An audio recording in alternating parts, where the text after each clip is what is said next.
Let's talk about rent, the thing we all love to hate, unless you're a landlord.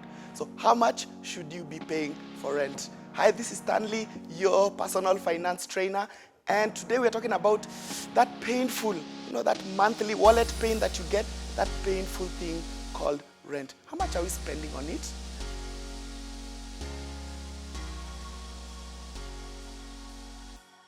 This is the way I want you guys to think about it. Rent, as a friend of mine once told me, is a bottomless hole that has no end. I guess that's what bottomless means, right? And by that, I think he meant that this is something that, to some extent, you can end up paying forever and ever. But I want to change the perspective on that a bit. And it's not so much about feeling bad about paying rent. It's about understanding what suffers depending on how much rent you're paying. Now, think about it. What kind of expenses do you have at the end of the month? You have, of course, the rent, but you also have food, shopping, clothes, medical, and all your other expenses. There's one expense that is always left behind.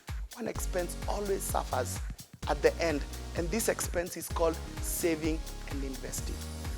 The way you should think about rent is this: the more rent you pay, the more percentage of rent that you pay, the more your investment side suffers. So the ideal rent to pay is the rent that allows you to both live in a good quality house while at the same time investing significantly so that one day you can move out of that bottomless pit called your house, or you can allow yourself to travel the world, or go to Italy and eat them a lot of pasta.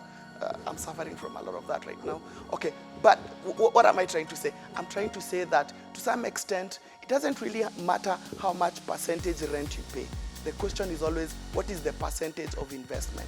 But if you had to twist my arm, if you had to really, really twist my arm, I would say you should not be spending more than 20% of your income on rent.